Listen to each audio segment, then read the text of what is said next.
In the name of Allah, the most merciful, the most compassionate. Welcome to Deen Talks. Tonight we bring you the tragic yet timeless story of a man who stood alone against a sea of evil, a prophet who spoke truth with bravery, a father, a caller, a man of honor. This is the full story of Prophet Lūṭ, Alayhi Salam, a tale of dawah, rejection, betrayal, divine punishment, and unwavering faith. As you watch, ask yourself, what would you do if your own people, your own neighbors, turned against you for speaking the truth? Would you stand tall, like Prophet Lūṭ, Alayhi Salam? Stay with us till the end, because what happened to his people is a mirror for today's world. Like this video, share it to warn and awaken hearts. And comment below, what lesson stood out most for you in Lūṭ's story? Who was Lūṭ, Alayhi Salam? Lūṭ, Alayhi Salam, was the nephew of Prophet Ibrahim, Alayhi Salam. He grew up in the same household in Babylon, Iraq, under the guidance of his uncle, who would later become the friend of Allah. When Ibrahim, Alayhi Salam, was thrown into the fire by his people for destroying their idols, a fire that had been prepared for days, Lūṭ witnessed Allah's miracle. We said, "O fire, be cool and safe for Ibrahim." Qur'an, Surah Al-Anbiya 21-69. Lūṭ, Alayhi Salam, believed in Ibrahim and migrated with him to the blessed lands of Sham, Greater Syria, and later Palestine.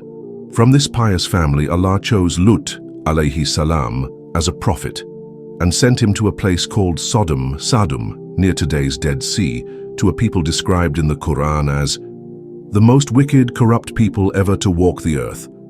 Qur'an, Surah Ash-Shu'ara 26-165. A city drenched in evil, Sodom was not an ordinary city. It was a commercial hub, a passage for travelers, a place of wealth and trade, but also a city full of disbelief in Allah, highway robbery and banditry, public gatherings of lewdness and immorality, and the first in human history to commit an abomination so vile that even animals never did it before them. Homosexual acts, openly, proudly, and violently. Do you approach men with desire instead of women?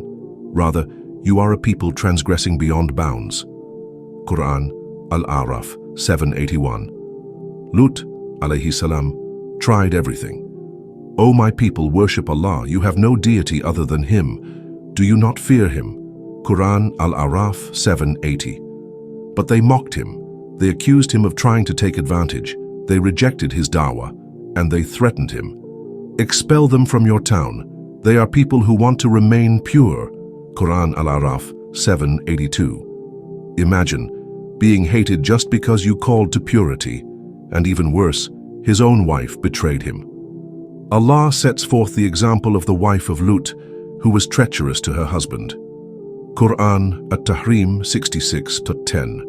When the angels descended, while Lūṭ was calling his people, far away, his uncle Ibrahim, Alayhi Salam, was visited by three angels in the form of handsome young men.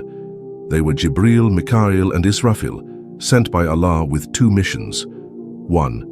Give Ibrahim, Alayhi Salam, the glad tidings of a son, Ishaq, despite his old age. 2. And to destroy the people of Lūṭ. Indeed, we are sent to a wicked people. Qur'an Al-Hijr 15:58. Ibrahim, Alayhi Salam, full of compassion, pleaded, O Allah, if there are righteous among them. And the angels assured him, we will not destroy them if even 1 believer is among them. They confirmed, Lūṭ and his family will be saved the night the sky trembled. The angels, still in the form of young men, entered the city of Sodom. They were exceptionally handsome, and the daughter of Lūṭ, Alayhi Salam, saw them at the town well. Fearing for their safety, she rushed home. O my father, guests are here, very beautiful men. You must help them. Lūṭ, Alayhi Salam, was terrified. He approached them. You are strangers. You don't know what this town is like. But the angels said nothing. They entered his house, and his wife, the traitor, went out and informed the townsmen. The news spread like wildfire. A mob of men, hundreds, came rushing to Lūṭ's house, banging the door, demanding he surrender the guests. Did we not forbid you from hosting people, Lūṭ? He begged, "Fear Allah, do not disgrace me before my guests." Qur'an, Hud 11:78. He tried to offer them the women of the city in marriage, but they scoffed, "You know we have no interest in women, Lūṭ." The Qur'an says, they came rushing at him, driven by lust. Qur'an, Al-Qamar 54:37. And in that moment, Lūṭ, Alayhi Salam, said the heartbreaking words, "If only I had strength or a strong support behind me." Qur'an, Hud 11:80. The Prophet ﷺ later said, "May Allah have mercy on my brother Lūṭ. He had a powerful support in Allah." Sahih Bukhari. The punishment descends. The angels finally revealed themselves. "O Lūṭ, we are messengers from your Lord. They will never harm you." Then they said, "Take your family and leave by night, but let none of you look back. Your wife is of the doomed." As the mob began breaking in, Jibril Alayhi Salam struck them with a wing, and they all went blind, stumbling in the streets. They said, "We will come back to you in the morning." Qur'an, Al-Qamar 54:38. But before dawn, the earth trembled. The cities were lifted by Jibril's wing up to the heavens. The inhabitants screamed, their cries heard by the angels above. Then they were flipped upside down, and Allah rained upon them. Stones of baked clay marked with names descending in succession. Qur'an, Hud 11:82-83. Each stone hit its target. The entire community, men, women, children, homes, buried under what is now known as the Dead Sea, and the traitor wife of Lūṭ perished among them.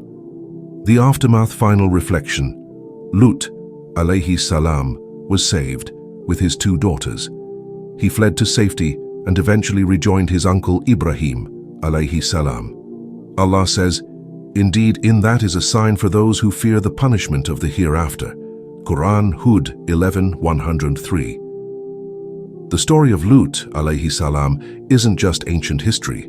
It's a reminder for every age, a warning to a world that begins to normalize evil, mock dawah and persecute believers.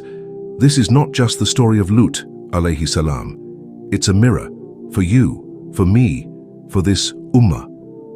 If this story moved your heart, like, share and comment below what struck you most. And if you haven't subscribed yet to Deen Talks, now's the time. Stay tuned for the next prophetic story. And remember, we only tell you the stories of the prophets to make your heart firm. Qur'an, Hud 11:120. Barakallahu feekum. Wa assalamu alaykum wa rahmatullahi wa barakatuh.